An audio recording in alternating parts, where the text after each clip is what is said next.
I am Amanda Reed, 32 years old, and I have always lived in my sister Stephanie's shadow. At a fancy dinner celebrating her engagement, Stephanie mockingly introduced me to her wealthy fiancé Jacob and his family as just an admin.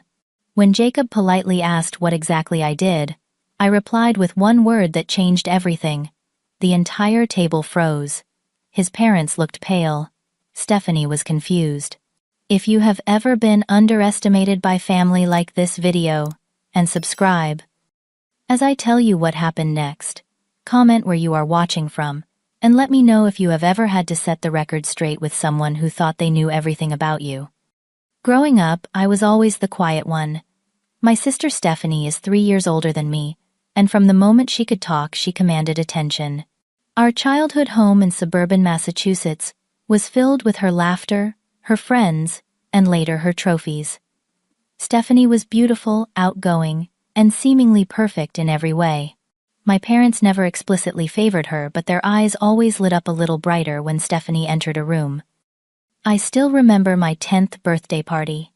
My parents had organized a small gathering at our local park with a few of my friends. As we were cutting the cake, Stephanie burst in with news that she had been selected for the regional spelling championship.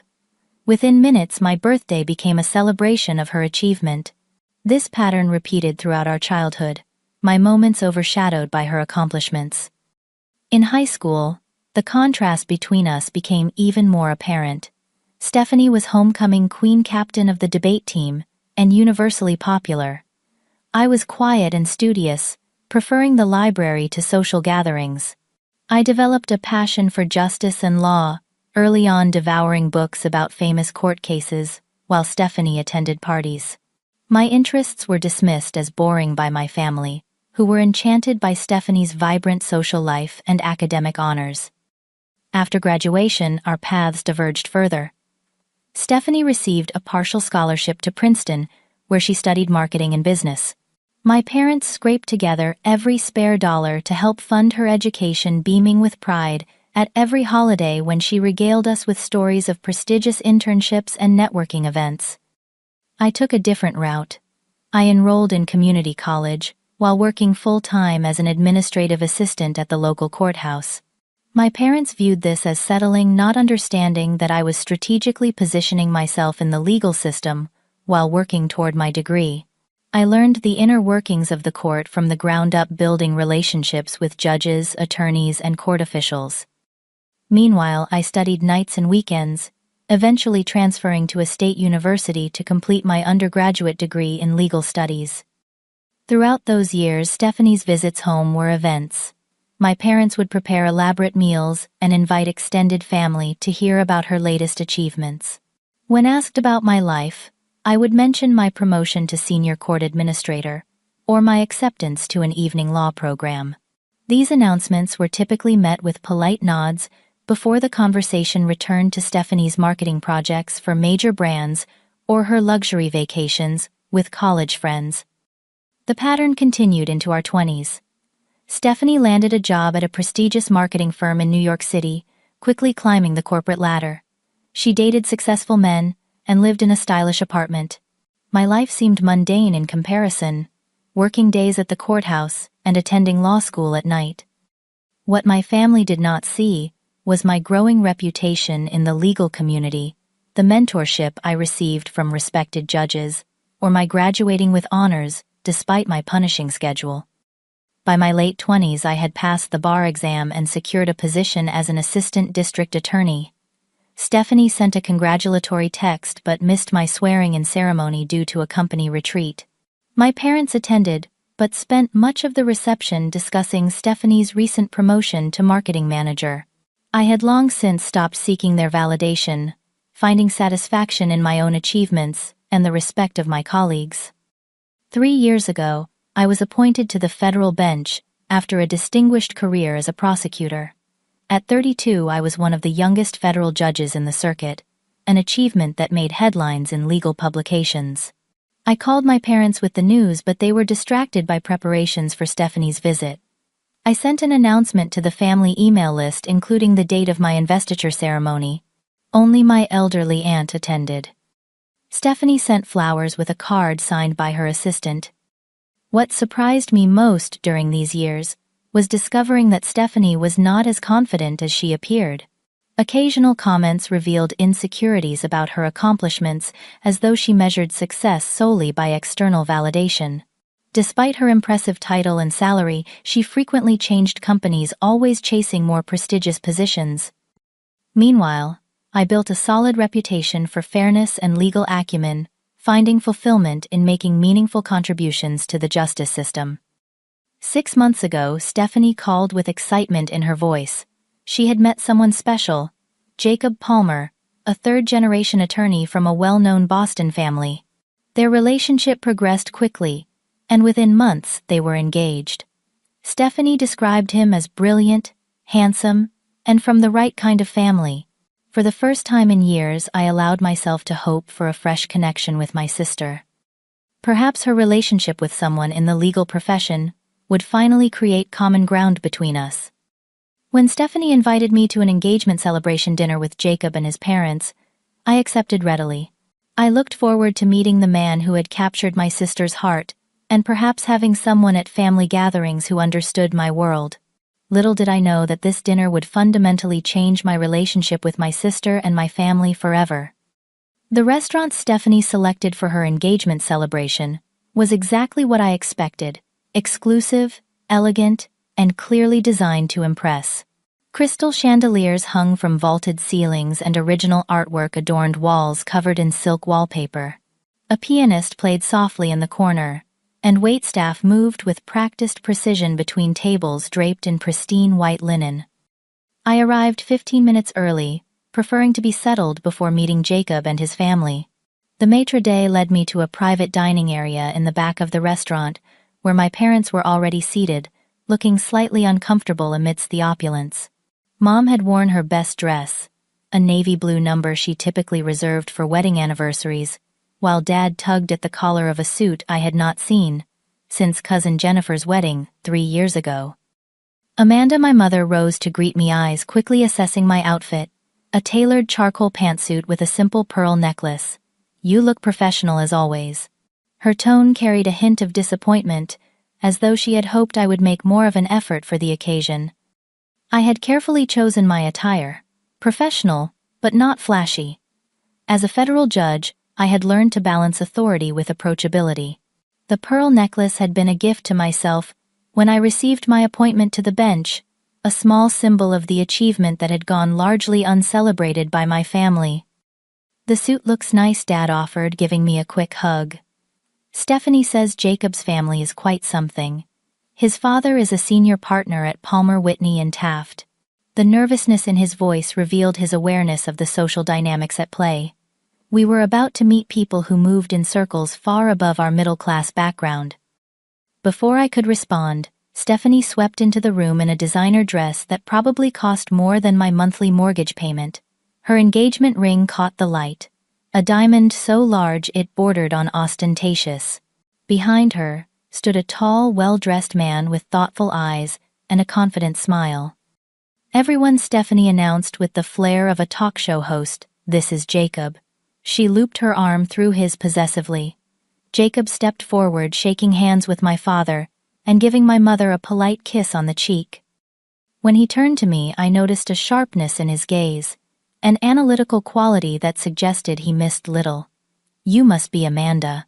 Stephanie has told me about you." Stephanie laughed, a sound slightly too loud for the setting.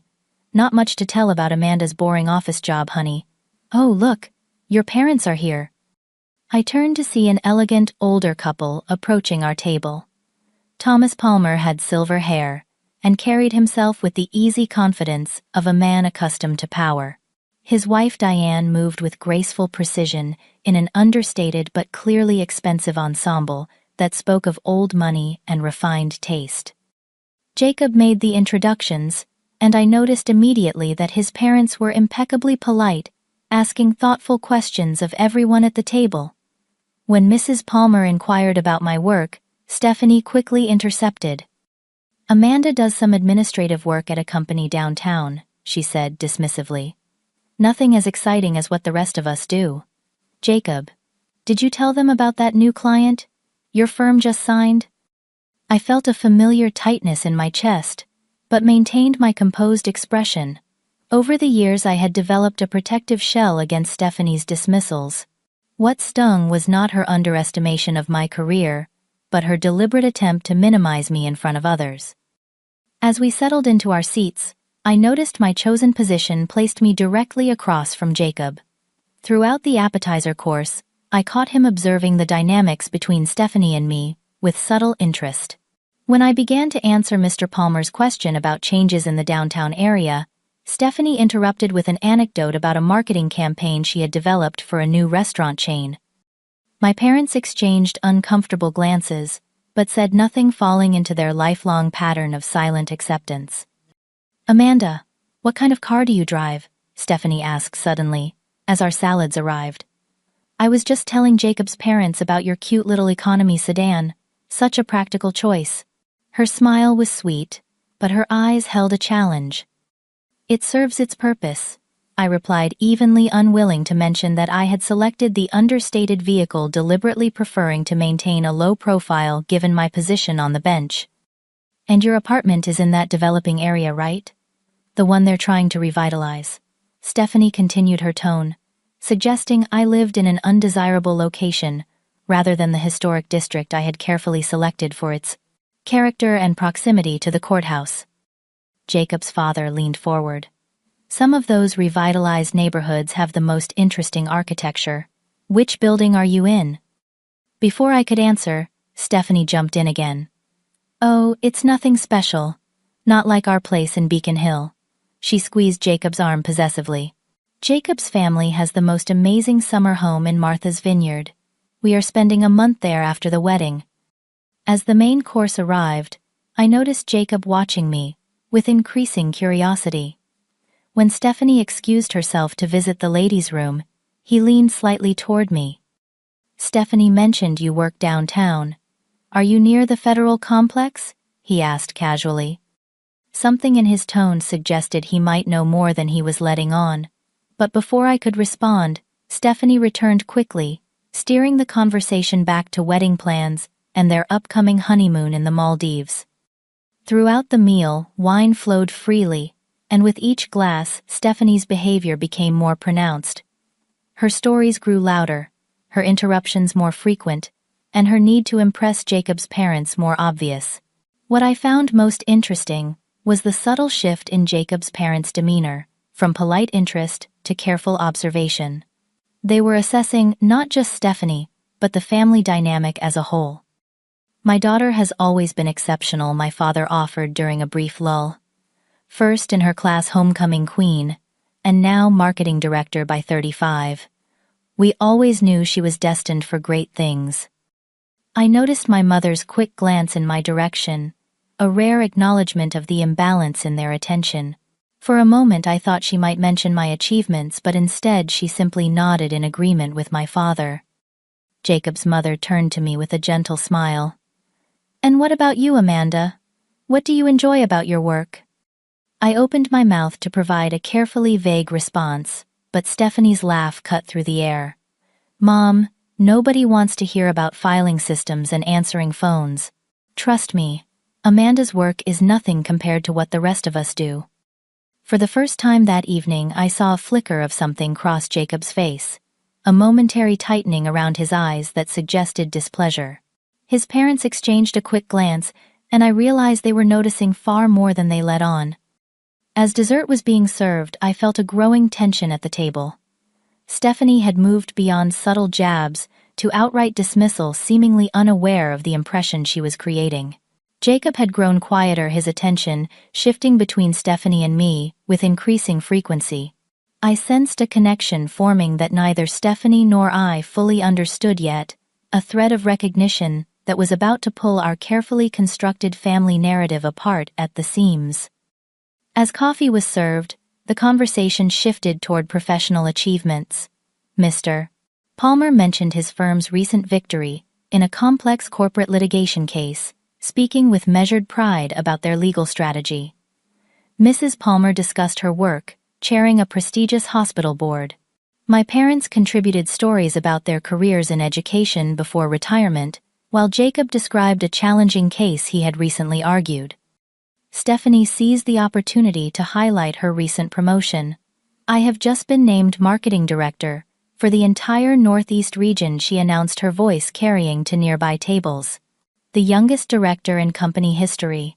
My team has over 50 people, and we handle accounts worth millions." Her declaration was met with appropriate congratulations from around the table. I offered my sincere compliments, genuinely happy for her professional success, despite our complicated relationship. Mr. Palmer nodded thoughtfully. "The business world certainly values innovation and fresh perspectives, though in my experience every field benefits from skilled professionals who truly understand their domain." He glanced around the table. "The legal system, education, healthcare, business, each requires dedication and expertise." His comment seemed designed to equalize the achievements being discussed, a diplomatic acknowledgement that success takes different forms. I appreciated the sentiment, though I remained comfortably silent about my own position. That was when Stephanie made her fatal miscalculation. "Well," she said, with a dismissive wave in my direction, "Amanda's just an admin at some company downtown. Nothing like what the rest of us do." The casual cruelty in her tone silenced the table momentarily. I felt a familiar flush of embarrassment, not for my actual career, but for Stephanie's persistent need to diminish me. Our parents shifted uncomfortably, but remained silent, trapped in decades of established patterns. Mr. Palmer, perhaps sensing my discomfort or simply out of genuine curiosity, turned to me. "What kind of administrative work do you do?" "Amanda, administration can be the backbone of any organization." His question was respectful, offering me an opportunity to speak for myself. Before I could respond, however, Stephanie interjected again. "Oh, you know, typical office stuff," she said, with exaggerated patience, as though explaining something obvious to a child. "Answering phones, scheduling meetings, filing papers. Important in its way, I suppose, but not exactly challenging. Amanda has always preferred the quiet life, staying behind the scenes." She turned to Jacob with a smile. "Not everyone can handle the pressure of high-stakes careers like ours, honey." I watched a series of emotions cross Jacob's face. Confusion, then dawning comprehension, followed by something that looked remarkably like concern. He glanced at his parents, who maintained perfect poker faces, though I noticed Mrs. Palmer's knuckles whitening around her coffee cup. In that moment, memories flashed through my mind. Stephanie introducing me to her college friends as my sister, who works in an office, my law school graduation dinner, where she dominated the conversation with stories of her promotion, the family Christmas, where news of my first major case as prosecutor was overshadowed by Stephanie's new convertible. Years of similar treatment, of being reduced and diminished, crystallized into perfect clarity. I had always chosen the path of peace, allowing Stephanie's mischaracterizations to stand unchallenged. But sitting across from Jacob, watching his growing discomfort with Stephanie's behavior, I realized that sometimes silence enables harmful patterns. Perhaps the kindest thing, for everyone, was truth. Jacob set down his coffee cup deliberately and turned to face me directly. His eyes held a question, and something told me he already suspected the answer. "What exactly do you do, Amanda?" he asked, his voice cutting through the ambient restaurant noise with quiet authority. The table fell silent. Even the server hovering nearby seemed to pause, sensing the sudden tension. Stephanie wore a confident smirk, clearly expecting my answer to confirm her characterization. My parents looked nervous, perhaps anticipating an uncomfortable confrontation. In that suspended moment, I made my decision. I would not correct Stephanie with anger or elaborate explanation.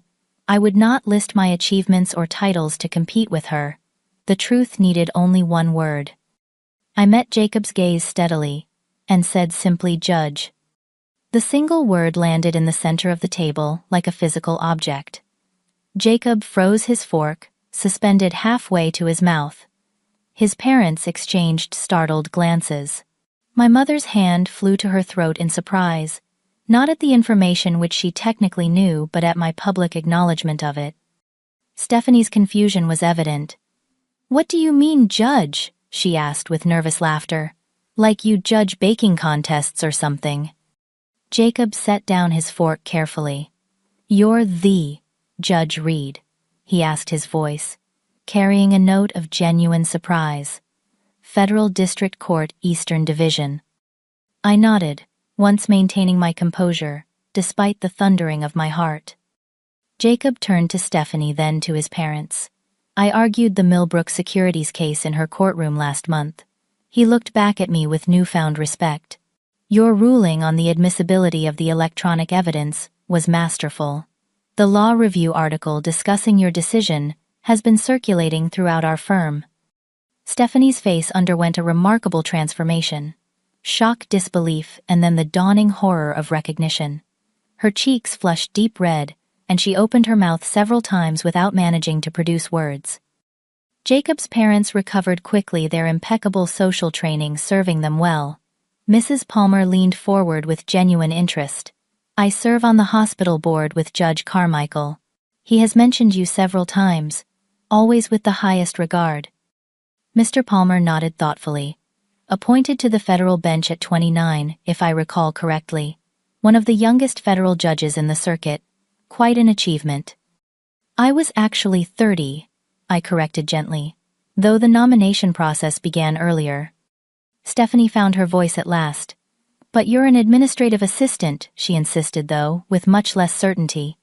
"You've always worked in administration at the courthouse." "I started as a court administrator while attending law school at night," I explained calmly. "After passing the bar, I served as an assistant district attorney for 5 years before being nominated to the bench. I've been a federal judge for 3 years now." My father cleared his throat uncomfortably. "Amanda did tell us about her appointment," he said weakly. "We were very proud." "So proud that you skipped her investiture ceremony to attend Stephanie's company dinner," my mother murmured, surprising everyone at the table, including herself. It was perhaps the first time she had publicly acknowledged the family's habitual favoritism. Stephanie pushed her chair back slightly. "Why didn't you ever say anything? All those times I talked about your administrative job, you just sat there." "I told you repeatedly," I replied evenly. "I called when I passed the bar. I sent announcements when I was appointed to the bench. I invited everyone to my investiture ceremony. You sent flowers with a card, signed by your assistant." The memory of that moment, standing in my new chambers surrounded by colleagues celebrating my achievement, holding a generic bouquet with a card signed by someone who had never met me, suddenly felt both painful and strangely liberating. Jacob was watching Stephanie with an expression I couldn't quite interpret, concern mixed with something that looked uncomfortably like reassessment. "You didn't know your sister is a federal judge?" he asked quietly. "Of course I knew she worked in the legal system," Stephanie said defensively. "I just thought. I mean, she never corrected me when I—" Her voice trailed off as she realized there was no way to complete that sentence without admitting she had deliberately misrepresented my career for years. Mr. Palmer broke the awkward silence. "Judge Reed, I believe we have several colleagues in common. Justice Williams speaks very highly of your work on the Brentwood case." As he engaged me in a genuine conversation about recent legal developments, I noticed Stephanie's growing agitation. She excused herself abruptly, nearly knocking over her water glass as she hurried away from the table. Jacob watched her go, hesitated for a moment, then turned back to the conversation. "Your ruling on the Martinez case set an important precedent for digital privacy rights," he commented. "Our firm has cited it in several subsequent cases." His parents joined in asking thoughtful questions about my career path and experiences on the bench. My own parents sat in uncomfortable silence, their expressions a complex mixture of pride and shame. Pride in my accomplishments, shame in their failure to recognize them adequately.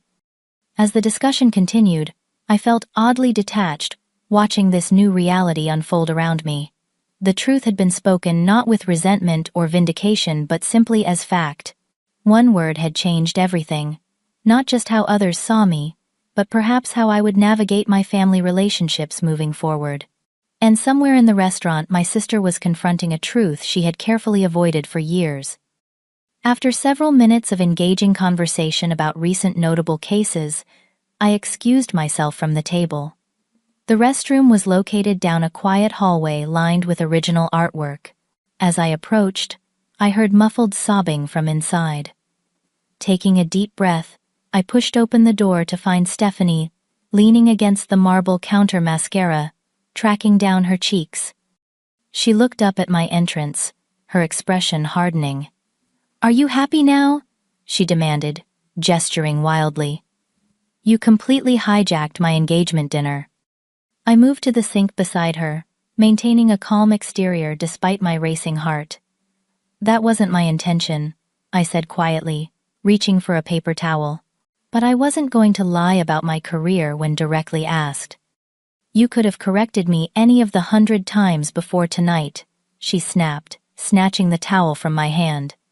"Why wait until you could humiliate me in front of Jacob and his parents?" The question struck me as so fundamentally unfair that I nearly laughed. "I have corrected you, Stephanie. Repeatedly. You've chosen not to listen for years."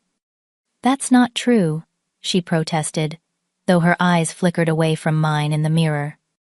"When I graduated law school, Dad gave a toast to your promotion at dinner," I reminded her gently. "When I passed the bar, you asked if that meant I could finally get a real job, instead of playing secretary. When I was appointed to the bench, you sent flowers with a card signed by your assistant because you were too busy with a marketing retreat to attend the ceremony." Stephanie's lower lip trembled. "You're making me sound terrible." "I'm stating facts," I replied. "For whatever reason, you've needed to see me as less accomplished than you. I stopped correcting your mischaracterizations years ago because it never made a difference." Her shoulders slumped slightly. "So you just waited for the perfect moment to expose me as a liar to my future husband?" Jacob asked me a direct question. I gave an honest answer. I met her gaze steadily. "I have never undermined you, Stephanie. I've celebrated your achievements, attended your events, and supported your career. I simply expected the same courtesy tonight." Stephanie turned away, pressing her hands against the counter. "You don't understand what it's like," she said, her voice cracking. "You've always been the smart one, the one who got perfect grades without trying. Everything comes easily to you." Her words stunned me. "Is that really what you think? That everything has been easy for me?" "Of course it has," she exclaimed. "You breezed through school while I struggled for every A. You remember everything you read. You can debate anyone into a corner. Do you have any idea what it's like competing with that?" "We weren't in competition," I said, genuinely confused. "And nothing about my career path has been easy. I worked full-time while attending night classes. I studied during lunch breaks and on weekends for years." "But you're so naturally brilliant," she insisted. "I've had to work twice as hard for half the recognition in our family." I stared at her, truly bewildered. "Recognition? Mom and Dad have celebrated your every achievement since kindergarten. They've hung your trophies, framed your diplomas, and told everyone about your accomplishments. They barely acknowledged my law school graduation because it conflicted with your company party." Stephanie's expression changed, moving from defensiveness to something more vulnerable. "That's just the external stuff," she said quietly. "They've always admired you more. Why can't you be thoughtful like Amanda? Amanda would have planned ahead. Amanda never gives us trouble. I was the one they worried about, the one they thought needed the extra attention." The revelation struck me like physical blow. All these years I had perceived their focus on Stephanie as preference, while she had interpreted it as concern about her adequacy. We had experienced the same family dynamic from completely opposite perspectives. "I had no idea you felt that way," I admitted. Stephanie wiped at her eyes, smearing her mascara further. "When I met Jacob, I was so excited. He's brilliant and successful, and comes from this amazing family. I thought finally I had found someone who would be impressed with me, not measuring me against my genius sister." "Is that why you've been so dismissive of my career?" You were afraid Jacob would be more impressed with me than with you. She nodded miserably. His family is all about achievements and intelligence. They value education and professional success above everything. When I found out his mother serves on boards with judges, I panicked. I couldn't bear the thought of being overshadowed at my own engagement dinner. For the first time, I saw clearly how our parents' well-intentioned but imbalanced parenting had affected us both, giving me the impression they favored Stephanie while convincing her she was somehow inadequate compared to me. The realization brought a wave of empathy despite years of hurt. "Stephanie," I said gently, "Jacob chose you. He loves you for who you are, not for some comparison to me or anyone else. But relationships have to be built on honesty."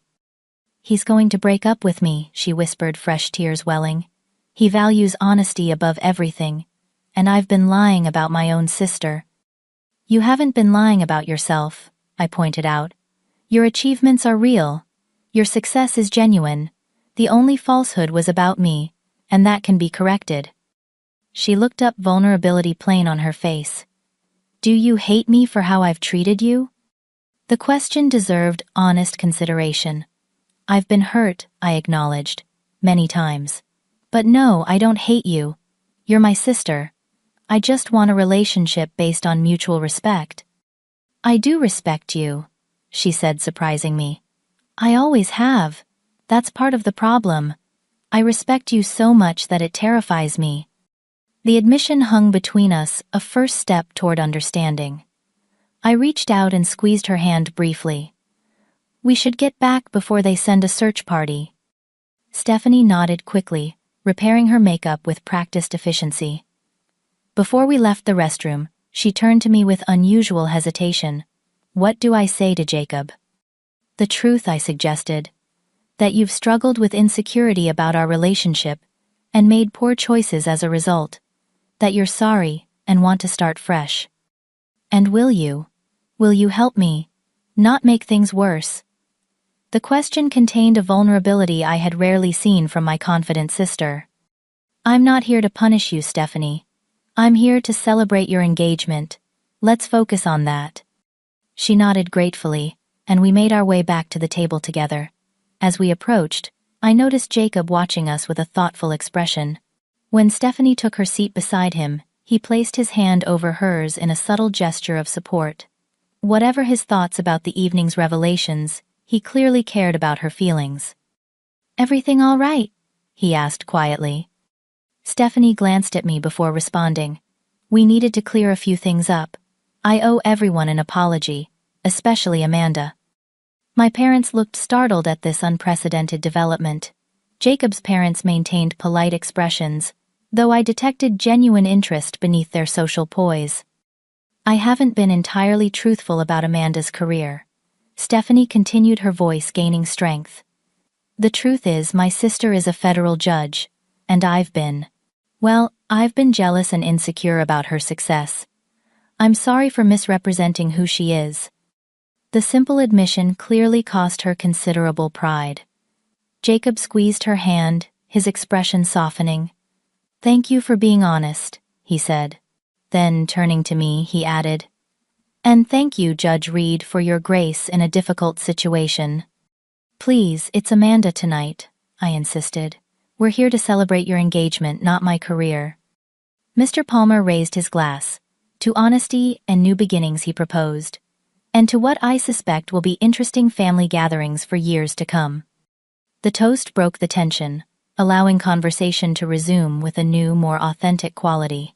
As coffee and dessert were served, Jacob's parents engaged me in genuine discussion about my work, while Stephanie made visible efforts to show interest in my responses. My own parents remained uncomfortably quiet, processing their role in the dynamic that had culminated in tonight's revelation. My mother caught my eye once, her expression conveying a complex mix of emotions: pride, regret, and a question about forgiveness that would require more than this evening to address. As the dinner drew to a close, Jacob asked Stephanie to step outside with him for a moment. Through the restaurant's front windows, I could see them engaged in serious conversation on the sidewalk, Jacob speaking intently, while Stephanie listened with uncharacteristic stillness. "Your sister loves you very much," Mrs. Palmer observed, following my gaze. "Fear does strange things to people, especially fear of losing someone's good opinion." "She's lucky to have you as family," Mr. Palmer added. "Both of you have impressive careers, but character reveals itself in moments like tonight.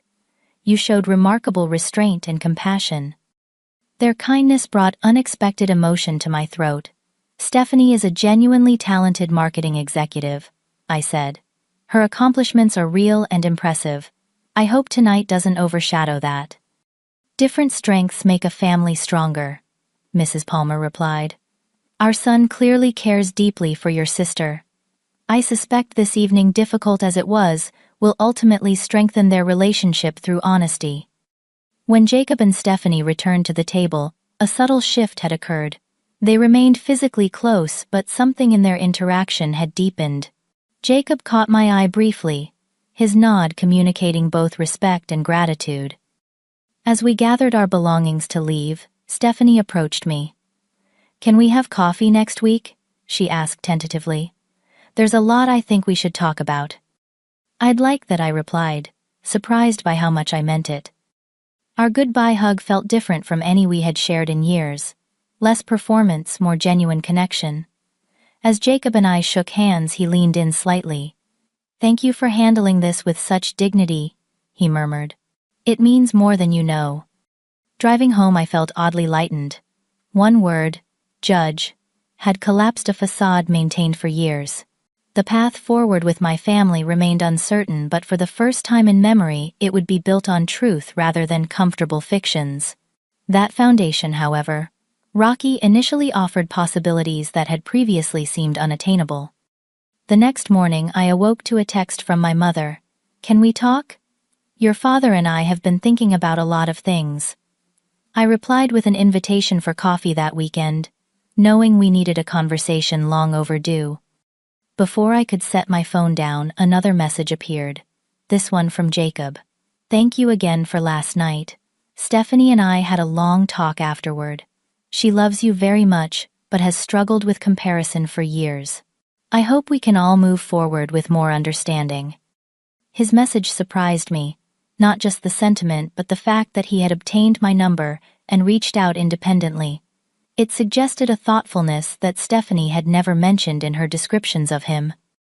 As I prepared for court that morning, reviewing briefs for a complex patent case, my phone rang again. Stephanie's name appeared on the screen, unusual for a weekday morning when she would typically be preparing for work. "Amanda," she began without preamble, her voice hoarse as though she had been crying. "Can I come see you? Today, if possible. I called in sick to work." "I have court until 3, I replied. "But I could meet you at my chambers afterward." "Is that appropriate? Meeting at the courthouse?" The hesitation in her voice revealed how little she knew about my daily life. "Of course. Judges have family visitors occasionally. Just tell security you're here to see me and they'll call up." At 4:15 that afternoon, my assistant knocked on my door. "Your sister is here, Judge Reed." Stephanie entered my chambers with visible trepidation. Her eyes widened as she took in the space. The wall of law books, the heavy wooden desk, the American flag in the corner, and the formal portrait of the Supreme Court justices. "This is where you work?" she asked softly. "Home away from home," I confirmed, gesturing to the sitting area where I typically met with attorneys for informal conferences. Stephanie perched on the edge of a leather chair, looking uncharacteristically uncertain. Gone was the polished marketing executive from dinner. In her place sat a woman with minimal makeup, casual clothes, and red-rimmed eyes. Jacob and I talked until 3 in the morning. She began twisting her engagement ring nervously. He was upset, not angry exactly, but disappointed that I had deliberately misrepresented you for so long. "And what did you tell him?" I asked, keeping my tone neutral. "The truth," she said simply. "That I've spent my entire life feeling like I was competing with you.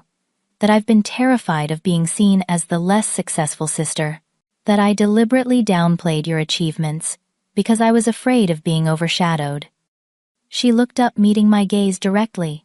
He asked me a question that no one has ever asked before. What would happen if you stopped competing with Amanda and started celebrating her instead? The question hung in the air between us, profound in its simplicity. I didn't have an answer, Stephanie admitted. The idea of not seeing us as rivals has never occurred to me. Which is pretty messed up, isn't it? Family dynamics run deep, I observed. We fall into patterns established in childhood and rarely question them as adults. Stephanie nodded. Jacob helped me see how my insecurity has been driving me to chase external validation, bigger titles, more money, prestigious connections. She gestured around my chambers.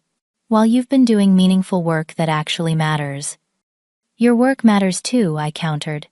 Effective marketing helps businesses grow and connects consumers with products they need. Different fields, different contributions. But that's just it, she said with sudden intensity. I've never looked at it that way. I've only seen success as a zero-sum game. If you're winning, I must be losing.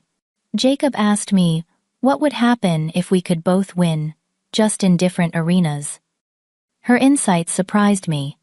That's a profound shift in perspective. It feels scary, she admitted. If I'm not competing with you, if I'm not trying to prove I'm better, then who am I? What's driving me?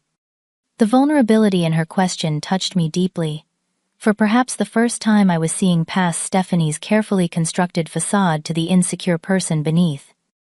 Maybe the better question is, what would you do if you were only competing with yourself? I suggested. If your goal was becoming your best self, rather than outshining someone else. Stephanie considered this. I don't know, she said finally. I've never thought that way. It might be worth exploring, I offered. What truly matters to you about your work? What aspects bring you genuine satisfaction, separate from status or recognition? She was quiet for a long moment. I like solving problems, she said finally. Finding creative ways to communicate complex ideas. Building campaigns that actually connect with people.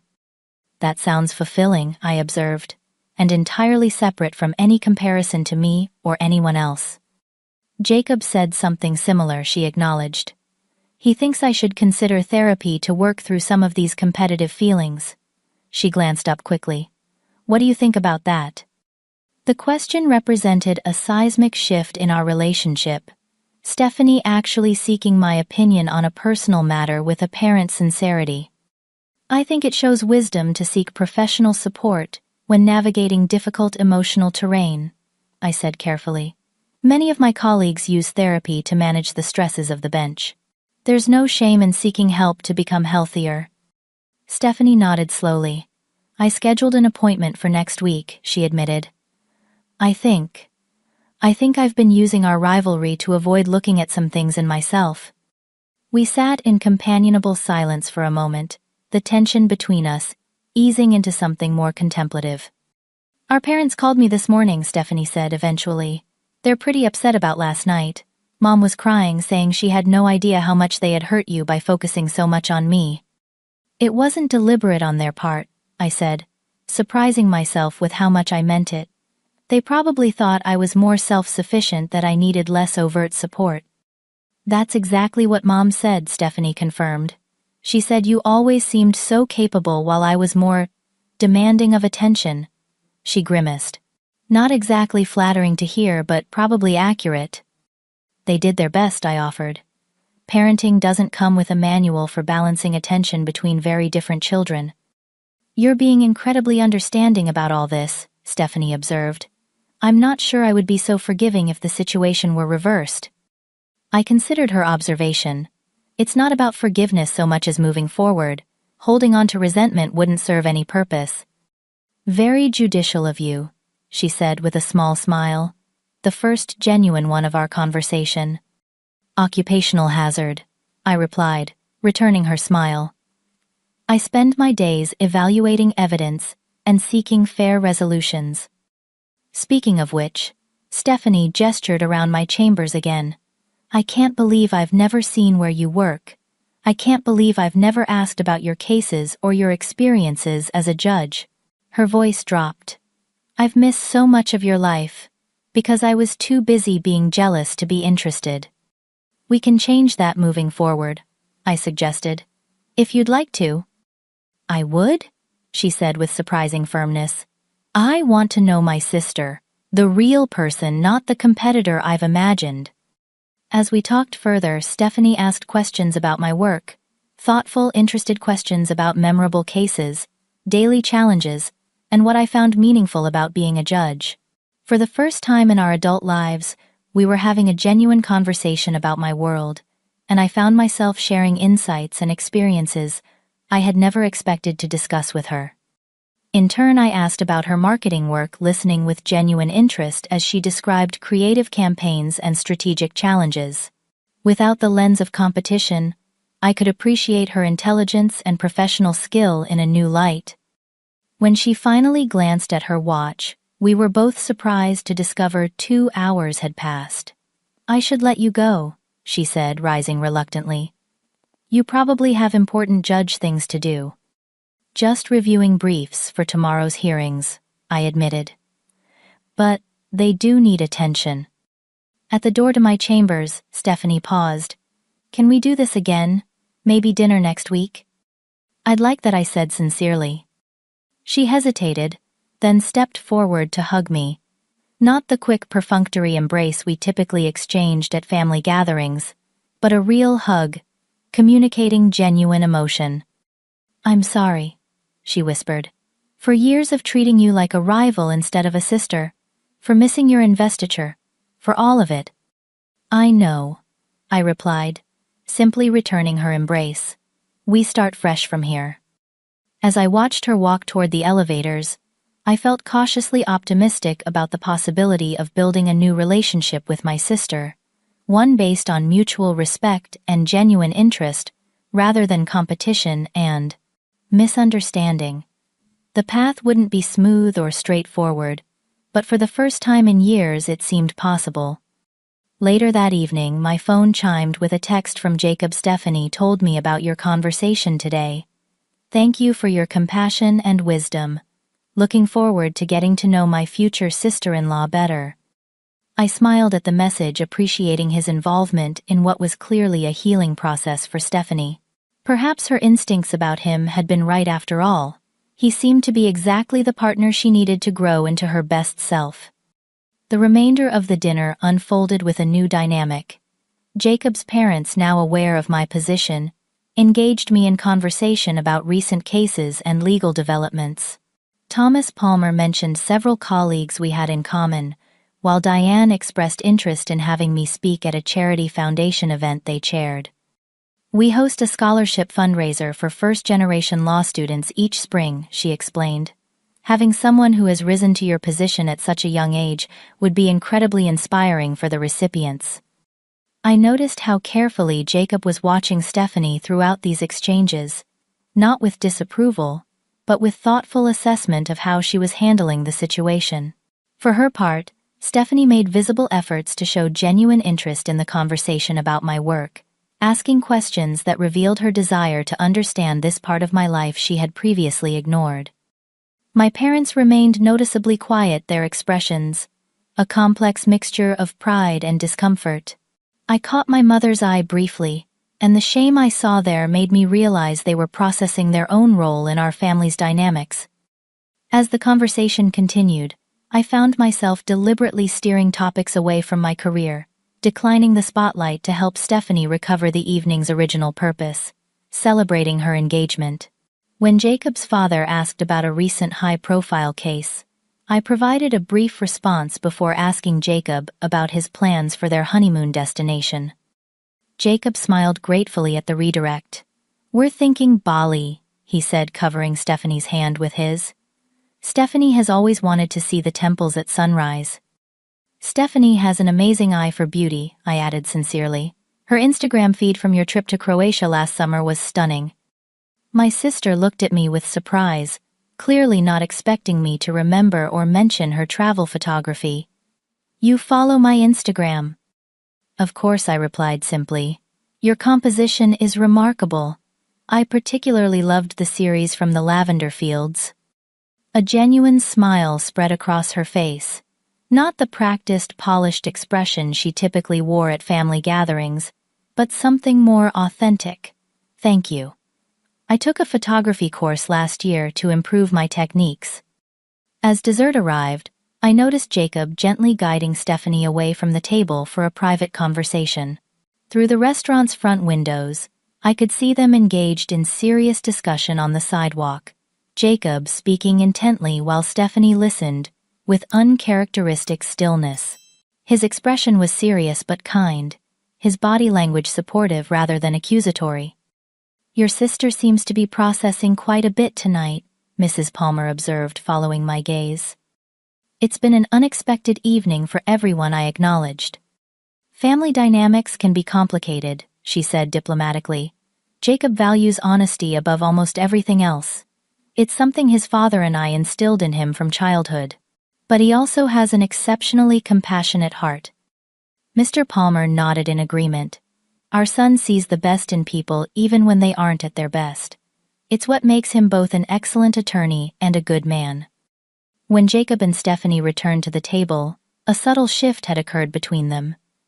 They remained physically close, his arm around her waist, protectively, but something in their interaction had deepened. Stephanie's eyes were slightly red, but her expression was one of relief rather than distress. As the evening drew to a close, Jacob's parents extended an unexpected invitation. "We host a monthly dinner for colleagues and friends at our home," Mr. Palmer explained. "We would be delighted if you could join us next month, Amanda. The conversation is always stimulating, and I know several of our regular guests would enjoy meeting you." Before I could respond, Stephanie spoke up. "Amanda has an incredible mind," she said, the sincerity in her voice surprising everyone at the table, including herself. "You would love her perspective on legal ethics. She published an article on digital privacy rights that changed how our marketing team approaches consumer data. Her knowledge of my work, and her genuine endorsement, created a moment of stunned silence around the table." Jacob squeezed her hand, his expression conveying both surprise and pride. "I'd be honored to attend," I replied, addressing both the invitation and the unexpected support from my sister. As we gathered our belongings to leave, Stephanie approached me while Jacob helped his mother with her coat. "Can we have coffee next week?" she asked tentatively. "There's a lot I think we should talk about." "I'd like that," I replied, surprised by how much I meant it. Our goodbye hug felt different from any we had shared in years. Less performance, more genuine connection. As Jacob and I shook hands, he leaned in slightly. "Thank you for handling this with such dignity," he murmured. "It means more than you know." The next morning, I received separate phone calls from my parents. My father was uncharacteristically emotional. "We had no idea how much we had overlooked your achievements." "Amanda," he said, his voice thick with regret, "your mother and I have been talking all night about how we failed you." "You didn't fail me, Dad," I assured him. "You raised me to be independent and resilient. Those qualities have served me well on the bench." "But we missed so much," he insisted. "Your investiture ceremony. I can't believe we prioritized Stephanie's company dinner over such an important moment in your life." "We can't change the past," I said gently. "But we can move forward with more awareness." My mother's call was equally emotional but more practical. "I want to know everything about your work," she declared. "Every case, every decision. I've been reading about you online and I can't believe how accomplished you are. The Westland decision was yours. They taught that case in the continuing education course I took last year." Her sudden interest was both touching and slightly overwhelming. "How about we start with lunch next week?" I suggested. "We can talk about my current cases then." The calls continued throughout the day. My aunt wanted to know if she could visit my courtroom. My cousin asked if I would speak to her daughter's high school career day about paths to the judiciary. Even my grandmother typically focused exclusively on when I would find a nice man and settle down, called to express belated pride in my professional achievements. The most surprising call came from Jacob. "I hope you don't mind that I got your number from your parents," he began. "I wanted to thank you personally for your grace last night." Stephanie and I talked until dawn about honesty, insecurity, and family dynamics. How is she doing? I asked, genuinely concerned. Processing, he replied thoughtfully. She's embarrassed, of course, but more importantly, she's confronting some deep-seated patterns. She admitted she's always measured her worth by comparing herself to you. That's surprising to hear, I admitted. From my perspective, she was always the golden child. Jacob chuckled softly. You two have been operating from completely opposite perceptions of the same relationship. Stephanie saw you as the brilliant, accomplished sister she could never measure up to intellectually. She convinced herself that diminishing your achievements was the only way to shine in comparison. His insight matched what Stephanie had revealed in the restaurant bathroom. We've never really seen each other clearly, have we? Perhaps now you can start, he suggested. Stephanie loves you deeply, though her insecurity has masked it. She's already looking into therapy to address these competitive patterns. That's a courageous step, I observed. She's stronger than she gives herself credit for, Jacob said, affection evident in his voice. And wiser than she sometimes appears. It's one of the reasons I fell in love with her. His loyalty and understanding impressed me. Despite witnessing Stephanie at her worst, he clearly saw her potential for growth. You're good for her, I told him sincerely. We're good for each other, he corrected gently. And I hope you'll be part of our lives in a new way moving forward. Not as the sister Stephanie competes with, but as the remarkable person you are. After we hung up, I sat in my chambers, contemplating the seismic shifts occurring in my family relationships. One word: judge. Had collapsed a facade maintained for years. The path forward remained uncertain, but for the first time in memory, it would be built on truth rather than comfortable fictions. That evening, I received a text from Stephanie, meeting with therapist scheduled for Thursday. Coffee on Saturday. I want to hear about your current cases. Really hear about them this time. I smiled as I typed my reply. Saturday works. I'll bring the Clemson brief. It's a fascinating First Amendment issue. Her response came immediately. Looking forward to it. And Amanda, thank you for giving me another chance. As I prepared for court the next morning, I realized that the simple acknowledgement of my professional identity had created space for something I had long stopped hoping for, an authentic relationship with my sister, based on mutual respect, and genuine interest rather than competition and misunderstanding. The path wouldn't be smooth or straightforward, but for the first time in years it seemed possible. 3 months after the fateful engagement dinner, I sat across from Stephanie at our now regular Saturday morning coffee meetup. The change in our relationship was still surprising to me, not just the frequency of our contact, but the quality of our interactions.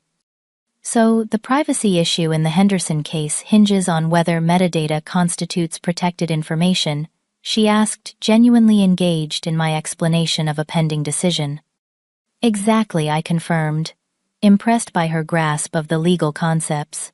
The precedents are split on whether users have a reasonable expectation of privacy for information they don't directly input but that their devices generate automatically. Stephanie considered this thoughtfully. From a marketing perspective, that metadata is gold. We build entire targeting strategies around it.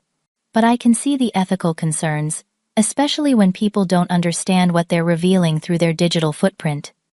These conversations had become a highlight of my week.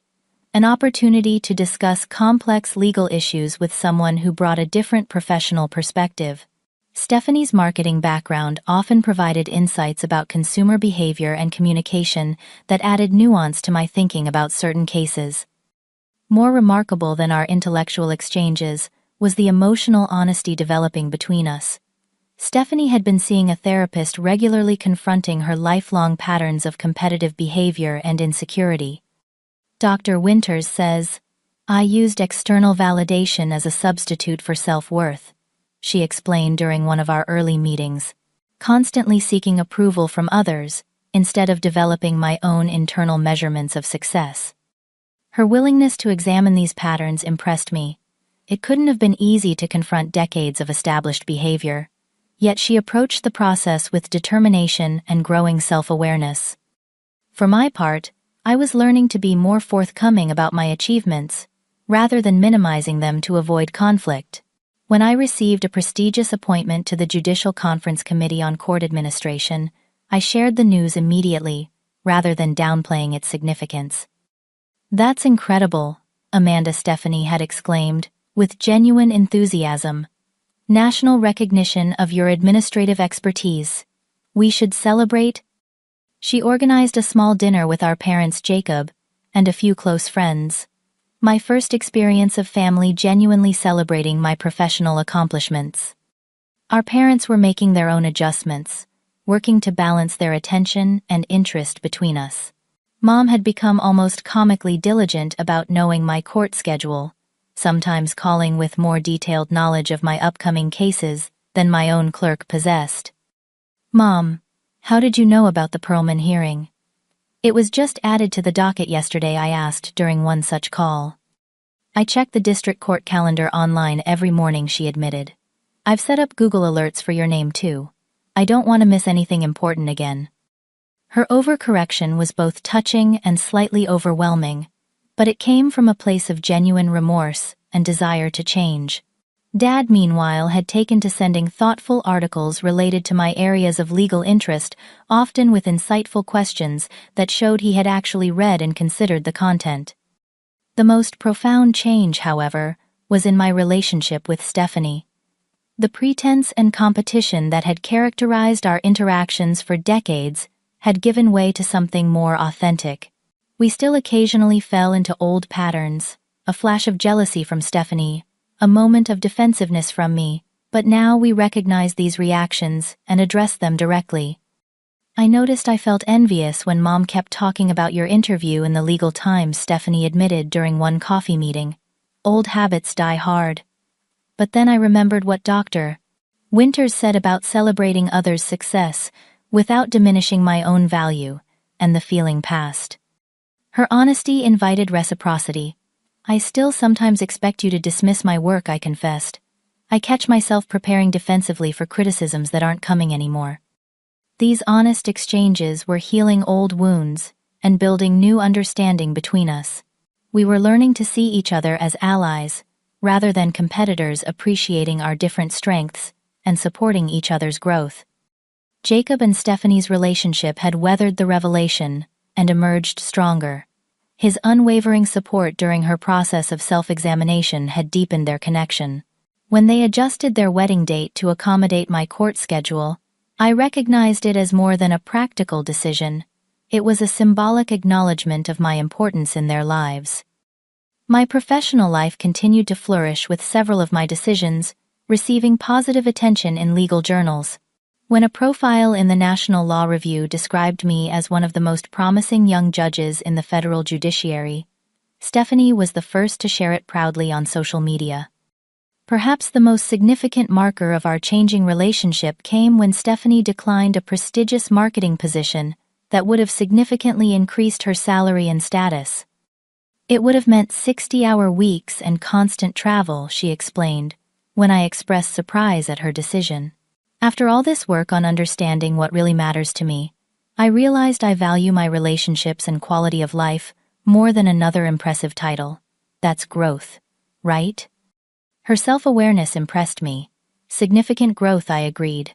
Knowing what you truly value and making decisions accordingly, that's wisdom many people never achieve. 6 months after the engagement dinner, I faced a challenging decision. A high-profile case in my court involved a company where Jacob's firm was counsel of record, though Jacob himself wasn't directly involved. Proper judicial ethics required I disclose the potential conflict and consider recusal. When I called Stephanie to explain the situation, her response surprised me. "You absolutely need to recuse yourself," she said immediately. "Your integrity is too important to risk even the appearance of impropriety." "It would mean delaying a significant case," I pointed out, "and possibly disappointing the chief judge who specifically assigned it to me." "Amanda," she said firmly, "your reputation for fairness is what makes you an exceptional judge." Jacob said the same thing when I mentioned the possibility that you should definitely recuse yourself, and he would think less of you if you didn't. Her prioritization of my professional ethics over family convenience represented a fundamental shift in how she valued my career. The Stephanie of a year ago might have pressed for the advantage of having her sister preside over a case involving her fiancé's firm. This Stephanie understood and respected the boundaries of my position. I filed the recusal the next morning, feeling confident in the decision, despite the administrative complications it created. The chief judge, far from being disappointed, commended my ethical clarity. 1 year after the engagement dinner, I stood in a beautiful garden watching Stephanie and Jacob exchange vows. As maid of honor, I had helped her plan aspects of the ceremony, another first in our relationship. During the reception, Jacob's father raised a toast that acknowledged the journey our families had taken together. "To new beginnings and hard-earned wisdom," he said, raising his glass. "May we all continue to grow in understanding and appreciation of each other." Later, as Stephanie and I shared a quiet moment before her departure for her honeymoon, she took my hands in hers. "I never thought we could have this," she said softly. "A real relationship, genuine support." "Neither did I admitted. "But I'm grateful we found our way here." "Me too," she said, hugging me tightly. "Judge Reed." I laughed at her use of my title now, an affectionate acknowledgement rather than a source of tension. "Go enjoy Bali Marketing Director Palmer." As I watched her join Jacob for their departure, I reflected on the journey we had taken. One word spoken at a dinner table had shattered years of misunderstanding, creating space for truth and healing. The process had been painful at times, requiring all of us to confront uncomfortable patterns and take responsibility for our contributions to the family dynamic. Yet the result was freedom. Freedom from the weight of misperception, from the constant strain of maintaining facades, from the limitation of being seen as less than we truly were. In finding the courage to stand in our truth, we had discovered the possibility of authentic connection. In my courtroom, I often witness people at their worst moments, trapped in conflicts that seem insurmountable. My role is to apply the law fairly, while recognizing the humanity of those before me. What I have learned both on the bench and in my personal life is that truth, however difficult, creates the foundation for resolution. We cannot solve problems we refuse to acknowledge or heal wounds we deny exist. The journey with my sister taught me that standing in your truth is not about vindication or forcing others to recognize your worth. It is about creating space for authentic connection based on who you really are, not who others perceive you to be. Sometimes that truth can be expressed in a single word, but its ripples can transform relationships in ways you never imagined possible. Have you ever had to set the record straight with someone who misunderstood or underestimated you? How did you handle that situation? Share your experience in the comments below. If this story resonated with you, please like, subscribe, and share it with someone who might need to hear that standing in their truth can lead to healing and new beginnings. Thank you for joining me on this journey, and remember, you are the ultimate judge of your own worth, not anyone else.